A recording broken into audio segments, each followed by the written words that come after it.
Hello everyone. So today we will discuss about dispersion. So let's start. In our previous video we had discussed about measure of central tendency कि हमने statistics में क्या discuss किया था कि हम central tendency को कैसे मेजर करते हैं. मीन, मोड, मीडियन हमने डिस्कस कर लिया है.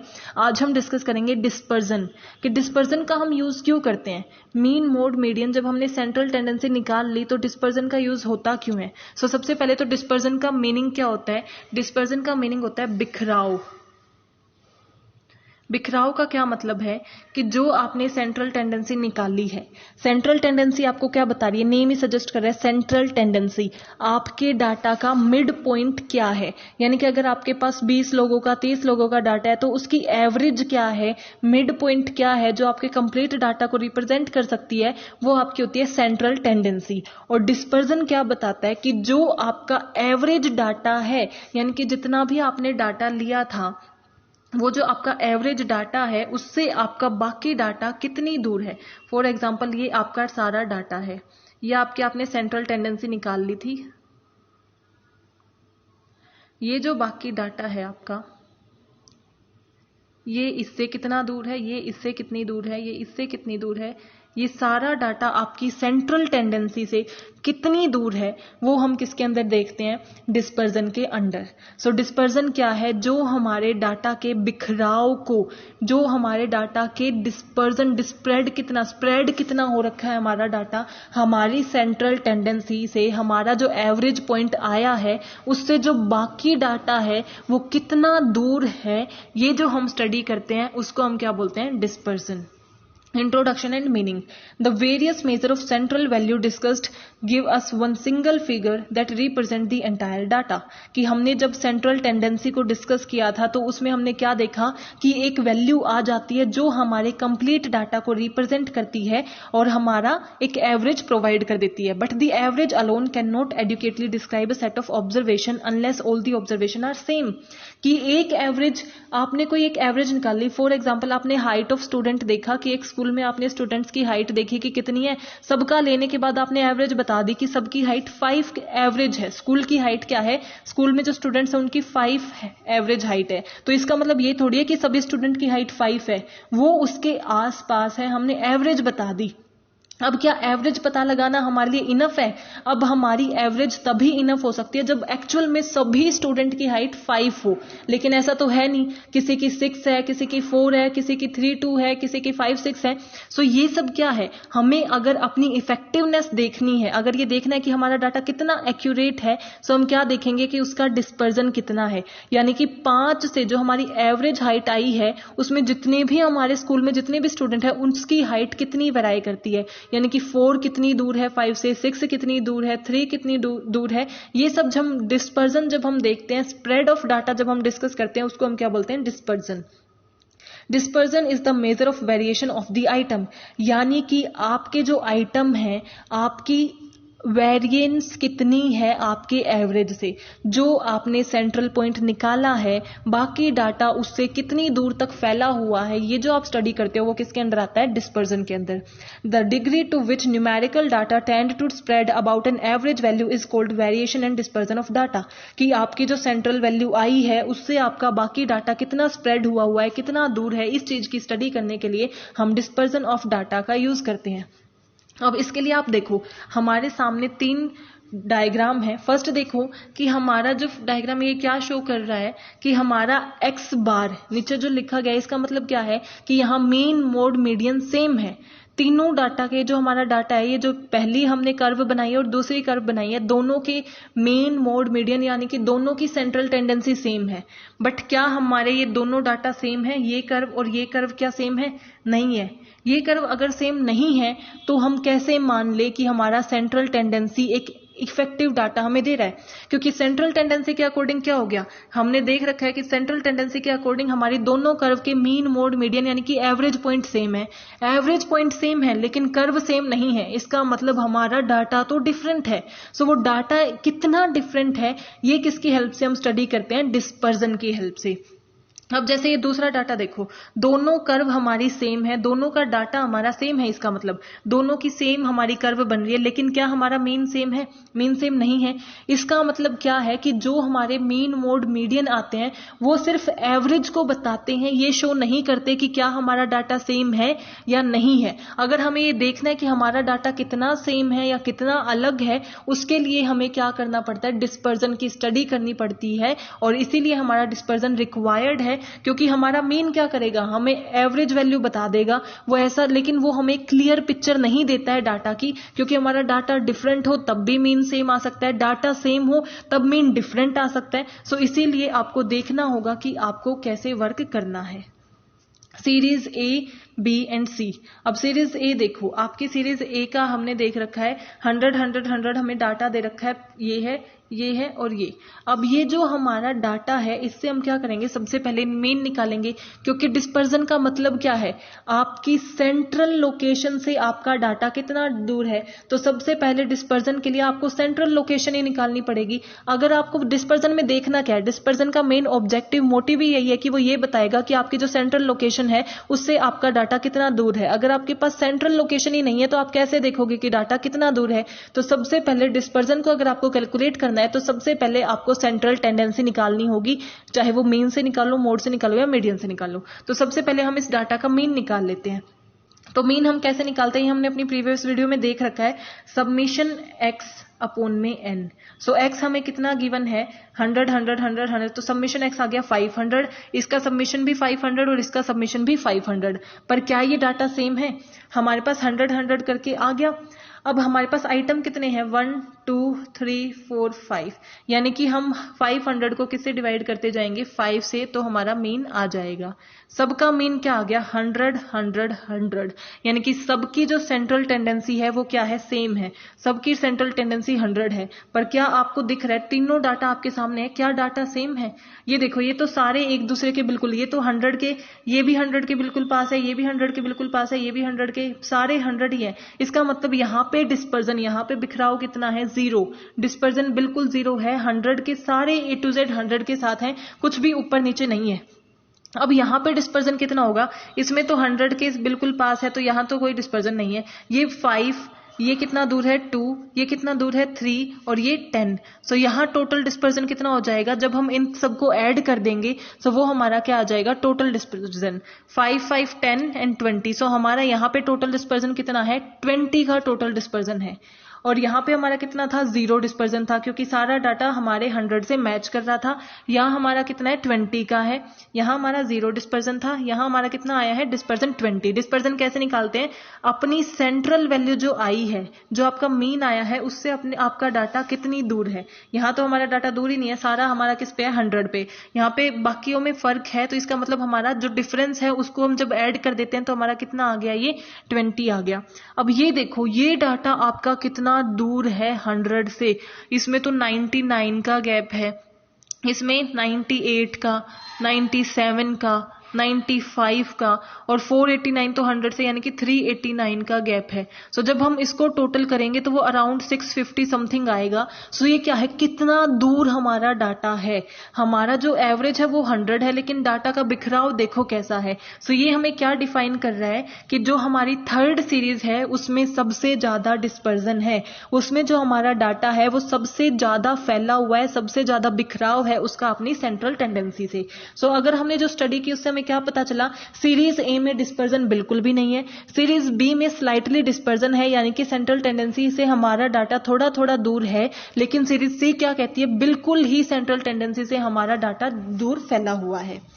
सिग्निफिकेंस ऑफ मेजरिंग डिस्पर्जन, कि हम डिस्पर्जन को क्यों मेजर करते हैं, उसकी क्या इंपॉर्टेंस है? To determine the reliability of an average, ये देखने के लिए कि क्या एवरेज हमें सही रिजल्ट प्रोवाइड कर रही है। एवरेज हमें सिर्फ एक मिड पॉइंट बताती है, डाटा कितना दूर है, कितना बिखराव है, कैसा है, ये हमें वो डिफाइन नहीं करती, इसीलिए हमें डिस्पर्जन को कैलकुलेट करना पड़ता है।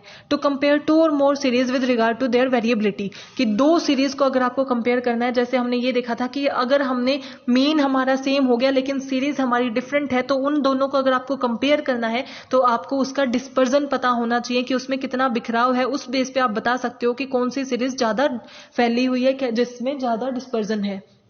To serve as a basis for the control of variability, यानी कि ये देखने के लिए कि वेरिएबल क्यों आ रहा है, कि वो डिस्पर्जन क्यों है, कितना है, इस चीज की स्टडी करने के लिए कि आपका डाटा इतना क्यों फैला हुआ है या फिर कितना फैला हुआ है, इस चीज की स्टडी के लिए आप किसका यूज करते हो, डिस्पर्जन के लिए। To facilitate the use of other statistical measure, और डिस्पर्जन के अंदर जिस टूल को हम यूज करते हैं उसको हम किस लिए यूज करते हैं, आगे हमारी फर्दर जो भी ट्रीटमेंट करते हैं, स्टैटिस्टिकल मेजर करते हैं, उनके लिए।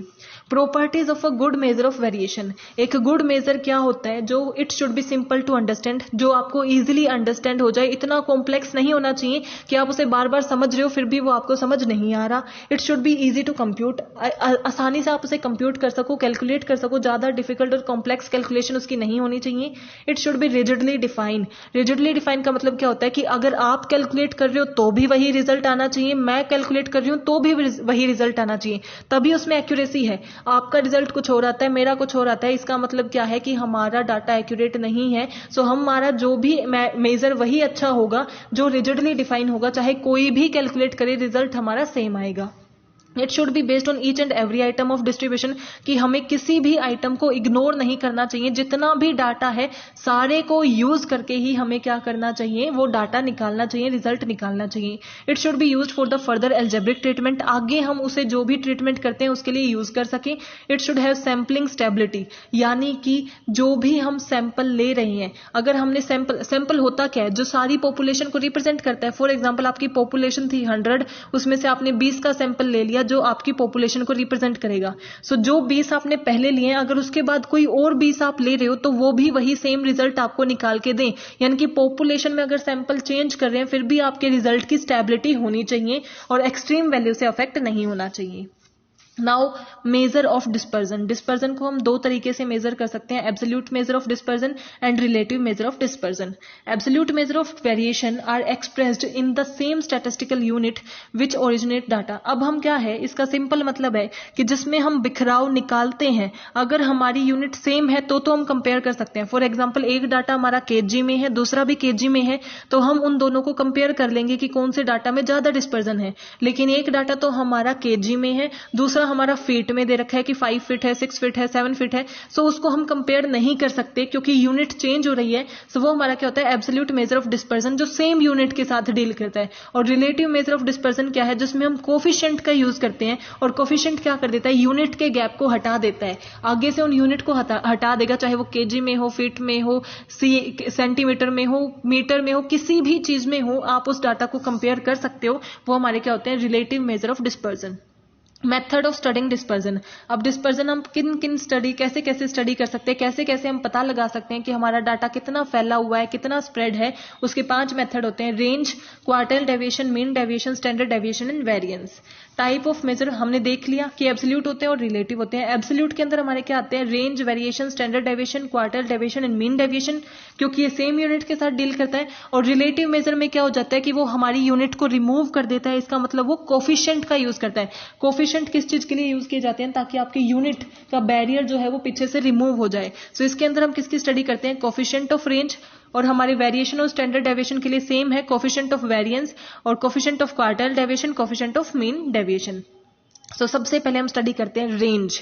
रेंज क्या होती है, the range is difference between the lowest and highest value, कि जो भी आपको डाटा गिवन है उसकी जो सबसे छोटी और जो सबसे बड़ी वैल्यू है उसका जो डिफरेंस आता है, उसके थ्रू हम क्या डिफाइन कर सकते हैं कि हमारा डाटा डिस्पर्ड है, रेंज हम निकाल लेते हैं। सो रेंज निकालने का फॉर्मूला क्या होगा, largest item minus smallest item. और अगर हमें कोफिशिएंट निकालना है तो उसके लिए हम क्या करेंगे, कोफिशिएंट क्या कर देता है, यूनिट को रिमूव कर देता है। Largest item minus smallest item divided by largest item plus smallest item. जैसे हम एक एग्जांपल यहां लेके चलते हैं, ये हमारे पास डाटा गिवन है। सो 3 4 5 6 7 8 9, इसमें लार्जेस्ट क्या है 9 और स्मॉलेस्ट क्या है 3। तो सबसे पहले हम अकेली रेंज निकालते हैं। सो 9 माइनस 3 इज इक्वल टू 6, 6 हमारी रेंज हो गई। सेकंड है कोफिशिएंट ऑफ रेंज, वो कैसे निकलेगी, पहले लार्जेस्ट माइनस स्मॉलेस्ट, फिर डिवाइड कर दो लार्जेस्ट प्लस स्मॉलेस्ट। तो 9 माइनस 3 इज इक्वल टू 6 और 9 प्लस 3 इज इक्वल टू 12, इससे डिवाइड करेंगे तो 0.5 हमारा क्या आ गया, कोफिशिएंट ऑफ रेंज। रेंज को कैलकुलेट करना बहुत ईजी है।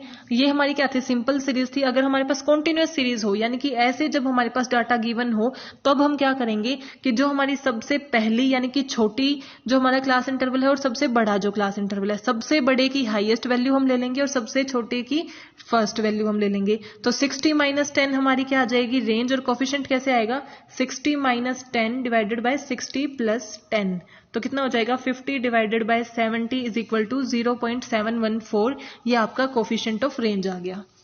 अब रेंज क्या है, इसके एडवांटेजेस क्या है, it is easy to understand and compute. हमने अभी कंप्यूट किया, बिल्कुल इजीली अंडरस्टैंड कर सकते हैं, इजीली हम इसे कंप्यूट कर सकते हैं, बहुत कम टाइम लगता है हमें रेंज को कंप्यूट करने के लिए। It is used to check the quality of product and quality control, कि ये हमारे वेदर के लिए, क्वालिटी के लिए हम रेंज का ज्यादा यूज करते हैं। इसके डिसएडवांटेजेस क्या है, range can not tell us about the character of distribution within the two extreme values, कि हम रेंज में सिर्फ दो चीजों पे फोकस करते हैं, सबसे बड़ी वैल्यू और सबसे छोटी, बीच के डाटा को तो हम भूल ही जाते हैं, उस पे हम कोई अटेंशन पे ही नहीं करते। It is not based on all item, यानी कि हमने क्या देखा था, एक गुड मेजर क्या होता है, जो हमारे सारे आइटम पे बेस्ड हो,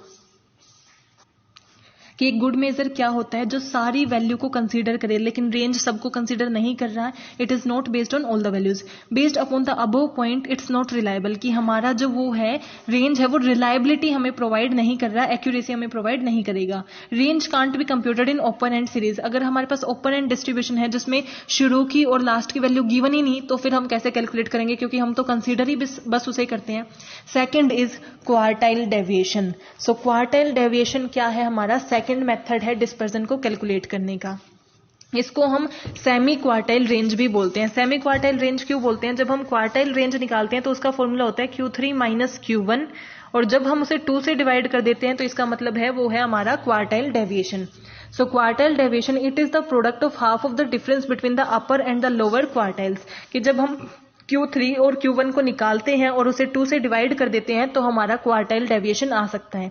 और कोफिशिएंट ऑफ क्वार्टाइल डेविएशन क्या होगा, हमेशा याद रखना कोफिशिएंट ऐसे ही होता है Q3 minus Q1 divided by Q3 plus Q1, जो चीज आपने माइनस की है ऊपर उसे नीचे प्लस कर देना। ये हमारे क्या है, फॉर्मूला क्वार्टाइल डेविएशन को निकालने का। सो हमने रेंज देख लिया है और क्वार्टाइल डेविएशन का फॉर्मूला हमने देख लिया। क्वार्टाइल डेविएशन को हम सेमी क्वार्टाइल रेंज भी बोलते हैं, क्यों, क्योंकि हमारी सेमी क्वार्टाइल रेंज का फॉर्मूला क्या होता है, Q3 माइनस Q1, और जब हम उसे 2 से डिवाइड कर देंगे तो वो सेमी बन जाएगी, तो इसलिए उसे सेमी इंटर क्वार्टाइल रेंज भी हम बोलते हैं। अब क्वार्टाइल डेविएशन को हम कैलकुलेट करते हैं। इंडिविजुअल एंड डिस्क्रीट सीरीज का हमें फॉर्मूला, आपने मीडियन जो सीखा है ना, मीडियन में हम क्या करते हैं, n/2 करते हैं, क्योंकि हम बीच का पॉइंट निकाल रहे हैं। क्वार्टर्स कितने होते हैं, जब भी आप अपने डाटा को 4 हिस्सों में डिवाइड कर देते हो तो वो आपके क्या हो गए, क्वार्टर्स। तो क्वार्टर्स कितने होंगे, 4 होंगे। सो Q1 Q3 Q1 Q2 Q3 Q4, हम 4 चीजें कैलकुलेट कर सकते हैं, लेकिन हमें फॉर्मूले में क्या चाहिए, Q1 चाहिए और Q3 चाहिए। सो हमें उसी को कैलकुलेट करना आना चाहिए। सो हम कैसे कैलकुलेट करेंगे, एग्जाम्पल के थ्रू आप देखो। Find out the value of quartile deviation and it's coefficient, कि हमें क्वार्टाइल डेविएशन निकालना है एंड कोफिशिएंट निकालना है। तो सबसे पहले हमें क्या निकालना पड़ेगा इस चीज के लिए, मीडियन के थ्रू ही हमारा कैसे ये कैलकुलेट होता है। तो आपके पास रोल नंबर गिवन है 1 2 3 4 5 6 7, और उनको कितने मार्क्स मिले हैं, 20 28 40 12 30 15 एंड 50, ये उनके मार्क्स आए हैं। तो सबसे पहले जो मार्क्स हैं उन्हें आप क्या करोगे, असेंडिंग ऑर्डर में अरेंज कर लोगे। सो असेंडिंग ऑर्डर में सबसे पहले 12, देन 15, फिर 20 28 30 40 एंड 50, हमने असेंडिंग ऑर्डर में अरेंज कर दिया।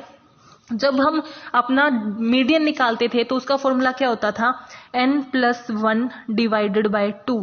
सो हमारे पास n कितना है, अब कितने आइटम है हमारे पास, 7 हैं, 7 + 1 डिवाइडेड बाय 2 कितना हो गया, 8 divided by 2 is equal to 4th item, यानी कि 1 2 3 4 28 क्या हो गया हमारा मीडियन। अब हमें मीडियन निकालना आ गया, तो अगर हमें मीडियन आता है तो हम इजीली क्या कर सकते हैं, अपने क्वार्टाइल को कैलकुलेट कर सकते हैं।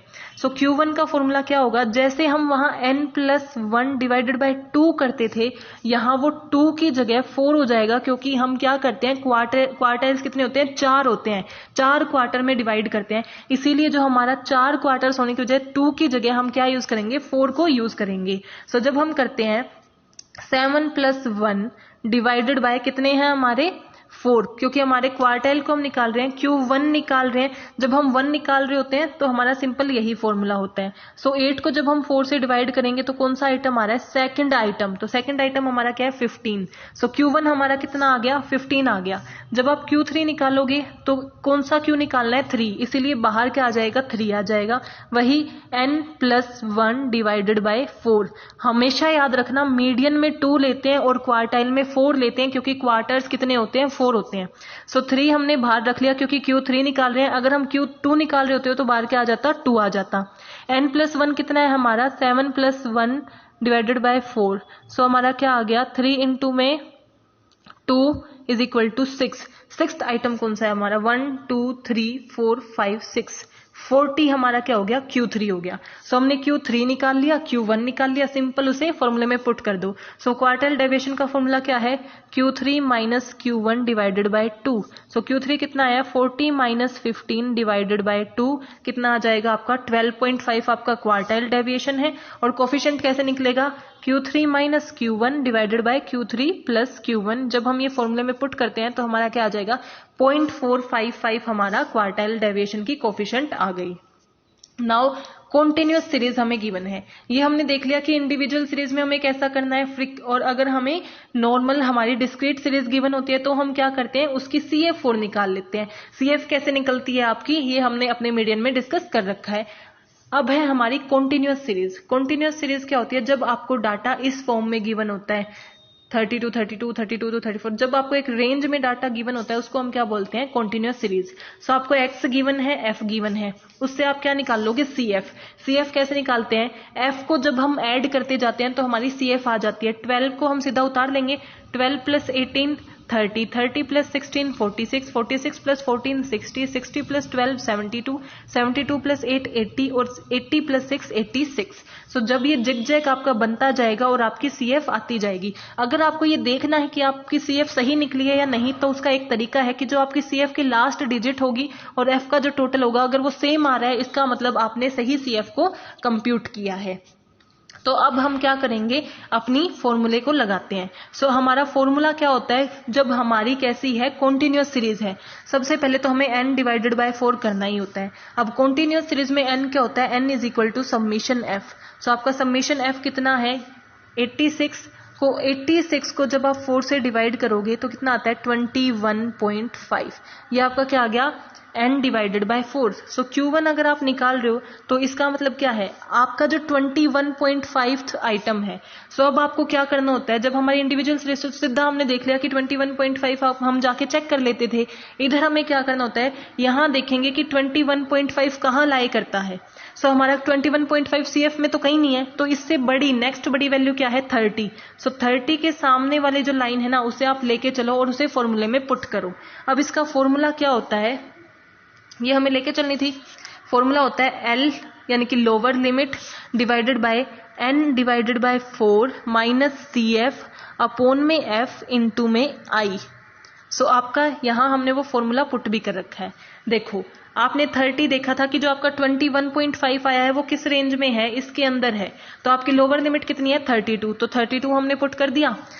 n डिवाइडेड बाय 4 आपका कितना आया था, 21.5। CF कौन सी हम लेंगे, जो आपकी रेंज आपने ले रखी है उससे ऊपर वाली जो वैल्यू होगी CF की, वो आपकी CF ले जाएगी और उसी की सामने वाली फ्रीक्वेंसी हम लेंगे और उसे हम उसके I से मल्टीप्लाएंगे। I का मतलब क्या होता है, इन सारी सीरीज के अंदर कितना गैप है, 30 और 32 के बीच में 2 का गैप है, देन 2 2 2 इन्हीं का गैप चलता आ रहा है। तो हमारा I क्या हो गया, 2। उस गैप को जब हम फॉर्मूले में पुट करेंगे, ये हम मीडियन में कर चुके हैं, सिर्फ एक चीज चेंज हो रही है कि मीडियन में हम n डिवाइडेड बाय 2 लेते थे और यहाँ हम n डिवाइडेड बाय 4 ले रहे हैं। सो हमारा Q1 आ गया। अब Q1 आने के अलावा हमें क्या निकालना होता है, Q3। सिंपल सा बहुत छोटा चेंज है कि जहां आपने n डिवाइडेड बाय 4 किया था वो किसके लिए था, Q1 के लिए था। तो अगर आपको Q3 निकालना है तो इसे आप क्या करोगे, 3 से मल्टीप्लाई कर दोगे। सो 21.5 आपका आया था, उसको जब आप 3 से मल्टीप्लाई करते हो तो आपका 64.5 आता है। इसे लेने के बाद हमें क्या करना होता है, सीधा CF में जाना होता है। 64.5 कहीं लाए कर रहे हैं, नहीं, तो उससे बड़ी वैल्यू कौन सी वाली है, 72 वाली। सो इसको हम फिर से फॉर्मूले में पुट कर देंगे। 38 हमारी लोअर लिमिट हो जाएगी, ये हमारी फ्रीक्वेंसी हो जाएगी। CF हमेशा हम ऊपर वाली लेते हैं n डिवाइडेड बाय 4 हमने पहले से निकाल रखा है 64.5, फॉर्मूले में पुट करेंगे हमारा आ जाएगा। और जो हमारा Q1 आया और Q3 आया उसे हमें दोनों क्वार्टाइल डेविएशन के फॉर्मूले में डाल के अपना कैलकुलेट कर सकते हैं। सो क्वार्टाइल डेविएशन में बस आपको प्रैक्टिस की रिक्वायरमेंट है, आपको ये इजीली अंडरस्टैंड हो जाएगा। एडवांटेजेस क्या है क्वार्टाइल डेविएशन की? It is easy to understand and compute, हम इजीली इसे अंडरस्टैंड कर सकते हैं और कंप्यूट कर सकते हैं क्योंकि हमने मीडियन में इसे किया है। As it take middle 50 terms hence it is measure then range, क्योंकि रेंज क्या करती है, सिर्फ ऊपर की और नीचे की वैल्यू लेती है। एटलीस्ट क्वार्टाइल डेविएशन बीच की वैल्यू तो ले रहा है, क्योंकि हम Q3 माइनस Q1 कर रहे हैं, Q3 माइनस Q1, यानी कि हम अब भी Q2 और Q4 को तो छोड़ रहे हैं पर फिर भी 50% आइटम तो हम लेके चल रहे हैं, इसलिए हमारा क्या है, ये ज्यादा बेटर मेजर है। It is not affected by extreme terms such as 25% of upper and 25% of lower is ignored, कि हम क्या कर देते हैं, ऊपर के 25% और नीचे के 25% को लेके ही नहीं चलते, इसका मतलब ये एक्सट्रीम आइटम से अफेक्ट नहीं होगा। डिसएडवांटेजेस क्या है कि अब भी 50% को हम कंसीडर नहीं कर रहे। Q1 and Q3 are both positional measure, कि हम पोजिशन असेंडिंग ऑर्डर में चेंज करके इस पोजिशन के बेस पे निकाल रहे हैं, सारे डाटा को हम कंसीडर नहीं कर रहे हैं और ये एक ट्रू मेजर ऑफ डिस्पर्जन नहीं है। देखो हमने रेंज भी कैलकुलेट कर ली और क्वार्टाइल डेविएशन भी कैलकुलेट कर लिया, बट क्या ये आपको एक्चुअल में ये बता रहा है कि डिस्पर्जन कितना है? यानी कि ये सिर्फ डिस्पर्जन के अंदर इंक्लूड तो किए जा रहे हैं लेकिन आपको ट्रू पिक्चर नहीं प्रोवाइड करते हैं कभी भी डिस्पर्जन की। So I hope you are clear with this topic. If you have any doubt, please mention in comment section. I can resolve your query as earlier as possible. Thank you. Keep supporting. Don't forget to like, subscribe and share my channel.